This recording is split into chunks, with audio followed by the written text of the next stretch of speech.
One of the sessions at the European Roundtable 2021 is high-tech solutions for people flows, measuring vast amounts of people and seeing where they're going and what you can do to make them go somewhere else or something like that. I'm talking today about that with Theo Breuers, Theo from Compo Software. Welcome, Theo. Thank you. Great that you made some time for us. Could you explain to our viewers what Compo Software does? Yeah, we are one of the leading companies in people flows. And People Flows is a project where we can really manage people, how they can walk in stadiums, but also in towns and everything else you want to do. But we do now a tragic only to get people with COVID in stadiums. Okay. And you're tracking them, or you're also trying to influence them? No. I explain it to you. We start by inventing people to come to a test street where they were tested on COVID or get a vaccination. Okay. That we pump to Ministry of Health or to the European Union. And then later on, we take this data again if you want to enter a stadium or if you want to enter a business room or a restaurant, what else. Our solution is with face recognition, but only a very small part, only for the passport recognition, and it's completely GDPR-proof. And we recognize people in less than 1 second.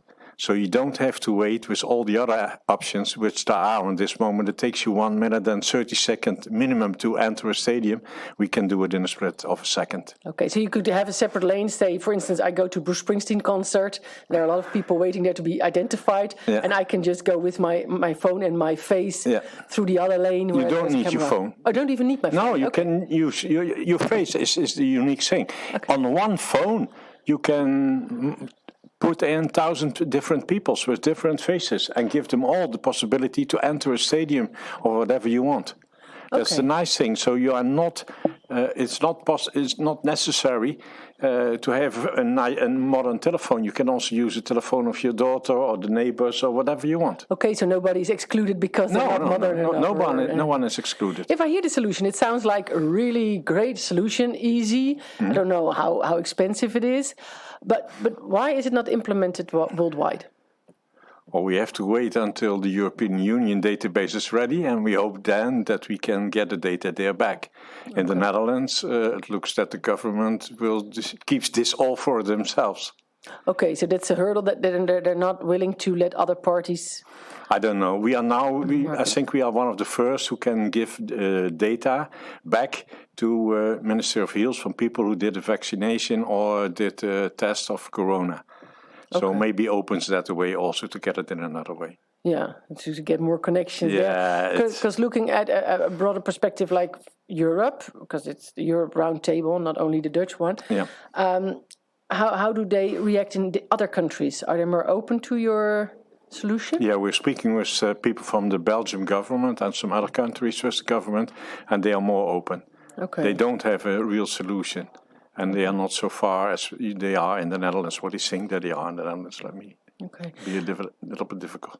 And one more time for my understanding, I just have to go somewhere to scan my face, or I can do that on my own phone or iPhone from somebody? You do it on your own phone. Then on your phone, we do the recognition. We make vectors of it and put the vectors in our private cloud. There's no picture that goes to the cloud. Okay. The picture is immediately out of your telephone. Just the vectors, but those vectors, can they be stolen? No, forget it. Even the people who developed this cannot recognize anyone from these vectors. Okay, they cannot be stolen or misused or somebody. No. What we do on this moment, we created another company, People Flows. And in People Flows, we use ValueTrack. That means that companies who have good products, but they are mid companies or even small companies, and they only have a part of the solution. And what we do for them is make a complete solution of that. And that's why we could work so fast. We started with this mid of January, and we were finished in mid of March. Okay. What we are now doing is only making the connections to the different databases. So it's important to work together in that ValueTrack with other companies, organizations? Sure, and it gives also small and mid companies an opportunity to make money in these difficult times. Okay. And there are many companies, small companies, which have brilliant products, but they are too small to make a difference. Yeah, and to bring them to the market. Okay. Okay. So looking at the session today about people flows, what do you hope to gain from it? What do you hope to? Now we are looking for investments or government money to get into more developer teams, to make it completely an SDK of it, and that it can implement it also in the IATA solution and in the new pass which comes the European Union with, and the World Health Pass and all that kind of things. Because it can be connected to those passports. Yeah. That's no problem. Okay. And until now, there's only private money what got inside, which is already more than 500,000 in these few months. So we are looking for investors, and best would be government or European Union. Because then looking on the return on investment, if I invest, who's going to buy your product? Is the consumer going to do that, or is a government going to do that? No, or? On this moment, the people who do the tests, they buy the product because they need something for the registration. And the others are the people who have the stadiums or the offices or everywhere you want to go inside. Okay, that's clear. So not really the customer. But this is really small money, what everyone pays. Yeah. So if you have one last call to action for the camera is yours. Yeah, we need help. Yes, so many small companies and mid companies, it's difficult to find more people. Okay, that's clear. Well, thank you very much for your time, for being here, Theo Breuers. Thank you very much. Have a good session. Thank you. So that was Theo Breuers from Compo Software asking as a call to action for investors in his great product, which is actually already there, but needs fine-tuning and needs, most of all, a good road to the market. So if anybody could help, don't hesitate to contact. In the meanwhile, at my table, there is Kees Lanting from Datsa Belgium. Welcome, Kees. Thank you. Great to have you here. Could you introduce yourself to the viewers, what you do and what People Flows is to you? How many hours do I have? Okay. You have 5 minutes in total. I'm a physicist that has been working for a long time in telecommunication standardization, and the development of research projects in a very wide range of activities, including artificial kidneys and helicopter rotor blades. So, I mean, very wide thing. Now, of course, the question is what I'm doing here. Okay, what is the relation with people flow? The last year I've been very busy making technical contributions to the standardization of digital contact tracing. And digital contact tracing is a system that should enable people more freedom. And it should enable us to find people that have been infected or possibly infected with COVID-19, or in the future maybe COVID-25 or something, okay? Please don't go there. Okay, I'm always very optimistic in that sense. Okay, and so as I said, I'm trying to specialize in technical contributions because our intention is to make such systems much better than they are today, okay? The digital contact tracing, one variant is looking at the distance between people and recording when you're relatively close to another person. And recording with like a phone or a watch? Or? On a phone, okay? On a phone. I will come back on one aspect in a second, okay? Thank you for the question. The other variant is recording that people have been or are in a location where there is possibly a virus. Okay.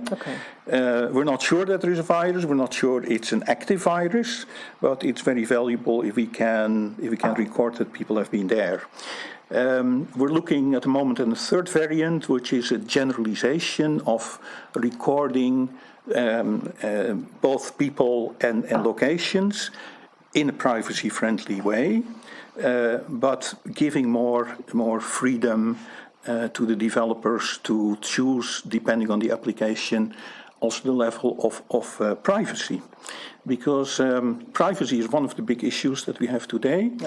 On the one hand, people are extremely worried that their privacy is broken. On the other hand, we see that in leisure applications, people basically give away more than their privacy. Okay, and we have the very difficult situation. Maybe I can illustrate it with a strange example that I sometimes give to people. That is, there's two friends that go to a restaurant, okay, to have dinner, and before they enter, they find $1 bill on the street, okay. and one picks it up and gives it to the other, and they look at whether it's real, and finally one says, well, I'm going to the US in a couple of weeks, I keep it, okay?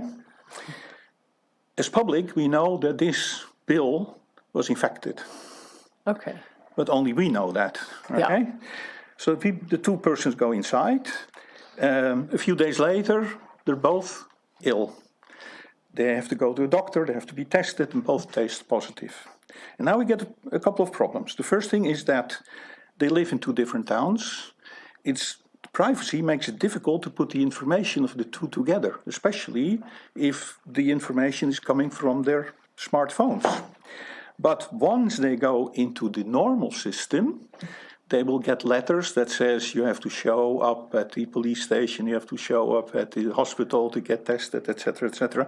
And so you see the privacy go from a very high level to very low. Okay? Yeah. If finally it is discovered that the two persons were in this restaurant, the next thing that happens is that we will suspect the restaurant. Everybody who was there. Who was there? The waiters, the menu, the forks, the knives. And it was the $1 bill. Okay? Yeah. This simply shows how difficult it is and how careful we have to be in finding people, and we should be very careful in saying you're infected. No, you have a certain probability, and we have to test. Okay. Yeah. I'm not glad he didn't went to America before you found out. Exactly, right. I'm not here to ask for money. I'm more asking for the attention of public authorities and companies, because I think it's important that all of us realize that we have some tools. The tools need to be further developed. We have underutilized the tools because we were behind with testing, and we were very much afraid that digital contact tracing would simply create more people to be tested. Okay? Yeah. And so we all did, okay? I'm not accusing anybody, the wrong things. We need to improve on that. We need to be better prepared for the end of the COVID-19, the long tail, as I call it, and we need to be much better prepared for the next one. Because that's indeed a problem. If you have a very good tracing application, then you need to test everybody. Yeah, well, you want to be selective in testing so that you test with a higher probability the people that have a higher risk. Okay? And one of the big problems we have is that we haven't used the tools that we have sufficiently. So, for example, we still don't have a good idea how many people get infected person to person, shaking hands, or giving a glass, or this, as I always say, pass me the salt. Yeah. Okay? And how many people get infected in other ways. Okay. And as long as we don't know that, we have to guess, okay? Yeah. And we probably have to test more people than otherwise strictly we would need to do. Okay, so use more technology and find ways to elaborate that technology. But is it also a call to action to do something about the GDPR? Are you asking them to look again at privacy rules, or? GDPR is not only about privacy. Yeah? GDPR is about privacy and ownership of data. Okay, so both are important for contact tracing. In fact, there is also a third one that is at least partially under GDPR, and it's medical data. Yeah. Okay, and so you see what happens is that I have the contact tracer on my telephone. I get infected. I'm allowed to send the contacts that I had. Okay, the people that receive this information are completely free to ignore it. Okay. However, if the same day I go to a hospital and I'm asked by a contact tracer person to make a list of the people that I met, they will get a letter that tells them to stay home for 10 days and to get tested, etc., etc. And so you see the enormous discrepancy. And that's something that they should look at. Okay, and this is something that we should do something about. Too much privacy at the wrong time, at the wrong point, is a danger for us. Ignoring privacy is also a danger. We need to find the middle way, okay, in all our interest. Very clear. Thank you. That's a great call to action. Thank you very much for being here. Have a great session. I'm looking forward to it. For the viewers, it can be watched again on the website of Ideas from Europe. This was Kees Lanting from Data Belgium. Thank you very much for being here. And We have another guest talking about people flows also just minutes before the session will start in the other room. And that's Ryan Barrett from Seldon Plan. Welcome, Ryan. Hello. Do I pronounce correctly, Seldon Plan? That's my personal email address. My company's called Stratosoft. Oh, Stratosoft. Okay, I got the wrong thing here. Stratosoft. I'm sorry. Murphy's Law. Now everybody knows your email. I'm sorry. Talking about privacy. Just out of me as a big nerd. No, Stratosoft. Could you explain what your company does? Okay, I'm a software architect, tech lead, and my company is my legal basis for working on freelance contract projects. Okay. And I look to work on interesting projects, and particularly in the open source area and the world, which is also how I've become involved in PeopleFlow. Yeah, because what exactly is it that you do with people flows? We're looking to leverage the developments in Europe and in the Netherlands with the COVID certificates, because it's all about people, the movement, the free movement of people around Europe and around the world. And the EU have a law and a system designed to enable us to be able to move freely within the pandemic, whilst controlling the pandemic and hopefully getting out of the pandemic. And this is the digital COVID certificate system. And this will allow us to then be able to travel again. And PeopleFlow can enable this on an international level. It's fine. Europe are doing great, but I'd like to go and see my parents in the UK, so... and with the ValueTrack, they bring all kinds of stakeholders together. But if you look at your work, which hurdles do you encounter? What are the big problems or challenges, or there you like to call them? 26, 27 countries who all have to agree on something. And, so that's it's just to interoperate, which is a challenge, but we have the team to be able to meet the challenge. Yeah, because I hear that a lot today, that the legislation and all the countries being different, that is so hard. But how could they solve that? Well, that's actually what we're doing. Because I'm currently attached to the ministry's projects. I'm working as part of the Corona Check, Corona Melder projects, actually on this and working together at this legislation. With Europe. Yeah, so we all talk and we compromise our positions to come to a nice workable solution for everybody, and help each other to implement and improve our systems so that they all talk to each other. Okay. Now, looking at the session that will be starting in a few minutes, I won't keep you too long. What is it that you're going to share with everybody there? I'll share some experience, some information about where we currently are with the COVID certificates and where we're going, and what the possibilities are for us, particularly outside of Europe, looking at outside of the EU, looking at a more international level, and how we can do that together with open source and in a privacy-friendly manner. Okay. Now, looking at the viewers, do you have a call to action that you could share with them? Camera is yours. Privacy, open source first, private government partnerships, and we will we'll get out of this pandemic and build a nice future for us as Europeans. Well, thank you very much. That's a very nice one. Ryan Barrett, Stratosoft. Thank you.